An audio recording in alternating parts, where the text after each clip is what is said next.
Bersiaplah Games Plus Competition. Nantikan Games Plus Competition segera. Ini benda pusaka itu memiliki kekuatan, ya kan? Tanpa kemudian ada andil dari Allah Ta'ala, ini yang menjadi masalah.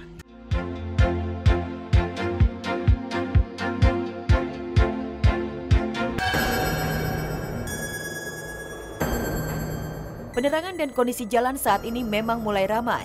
Namun kesan horor masih saja melekat di jalur ini.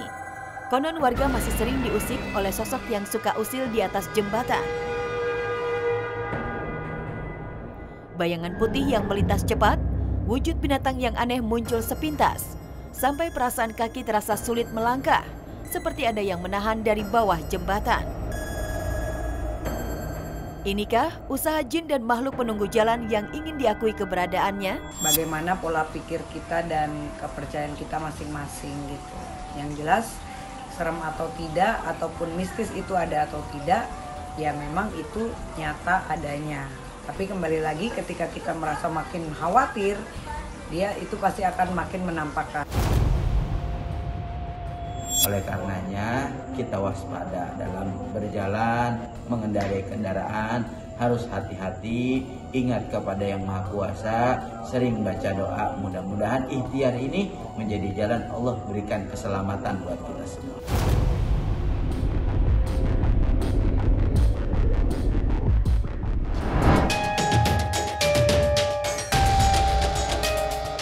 Rawat benda pusaka gara-gara teror gaib.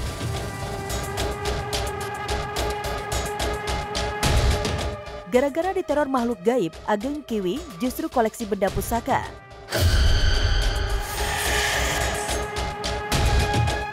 Sulit dipercaya, namun berbagai wujud makhluk pernah mengganggu hidup seniman asal Cilacap ini. Semula ia tak peduli, sampai seorang kerabat membantu mencoba membuka mata batin Ageng. Dan sejak itulah ia dipercaya untuk memiliki benda-benda pusaka. Kurang lebih 2010-an itu saya sudah sering diteror dengan makhluk gaib.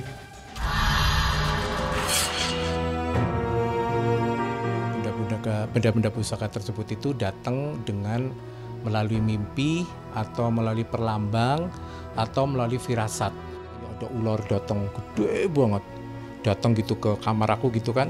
Kadang berwujud antara bapak ibu aku yang datang kayak gitu. Nanti berwujud perempuan cantik banget kayak gitu. Terus itu saya digoda-goda terus. Dapat kepercayaan merawat benda pusaka bukanlah hal mudah.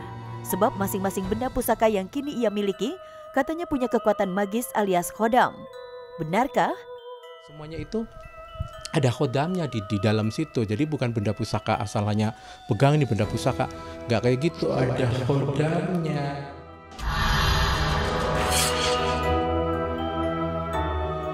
Ada kantong wewe itu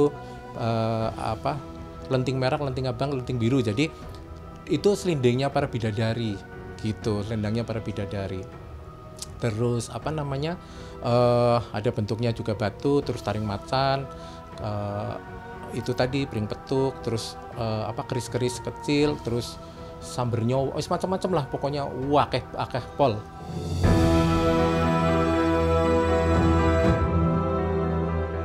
Ini teman Son, ini ruangan pusaka saya. Semuanya itu saya simpan di lemari sini.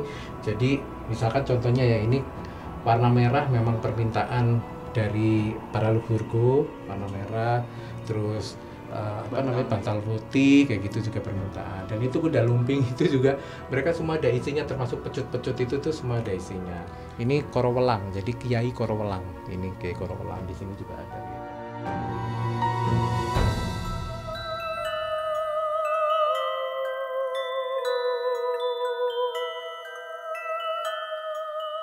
Konon tak semua benda pusaka yang ia terima bisa ia pelihara. Hal ini berkaitan dengan khodam yang terdapat di dalamnya.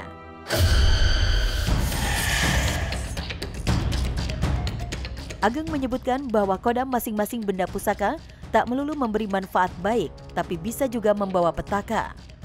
Ada pusaka-pusaka yang memang itu ditempatin oleh para bangsa setan. Jadi mereka kadang-kadang meminta banten tuh meminta tumbal, karena yang dia makan misalkan darah kayak gitu. Bukan kita menakut-nakuti, namanya juga bisikan ya, maksudnya ya kita suruh sebagai manusia itu harus lebih hati-hati, harus lebih waspada, harus lebih mendekatkan diri kepada Allah sama pencipta gitu, nggak boleh sombong, nggak boleh angkuh. Itu sih setahu aku tuh benda tersebut itu kalau memiliki sesuatu yang isi itu namanya kodam. Ya mungkin kalau memang itu cocok sama pemiliknya ya nggak apa-apa ya, tapi kalau tidak cocok ya sebaiknya jangan.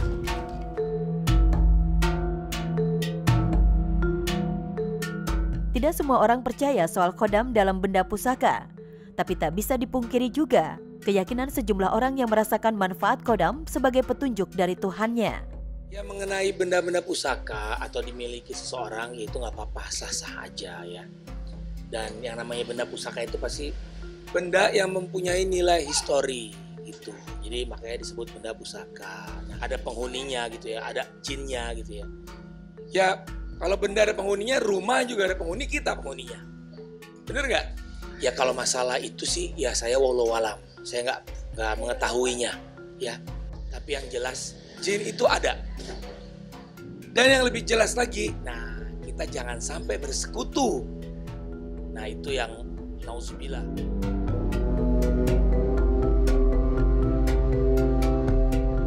Memelihara benda pusaka hingga kemudian percaya pada kekuatan di dalamnya memang perlu diluruskan.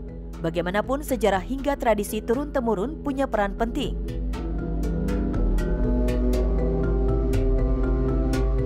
Bagaimana Islam melihat hal ini? Berbicara tentang kepemilikan benda-benda pusaka, siapapun yang memilikinya, itu sejauh apa yang saya pahami tidaklah menjadi sebuah persoalan. Kenapa? Karena yang menjadi permasalahan adalah bentuk keyakinan, gitu ya, bahwa seseorang itu meyakini benda pusaka itu memiliki kekuatan, ya kan, tanpa kemudian ada andil dari Allah Ta'ala. Ini yang menjadi masalah.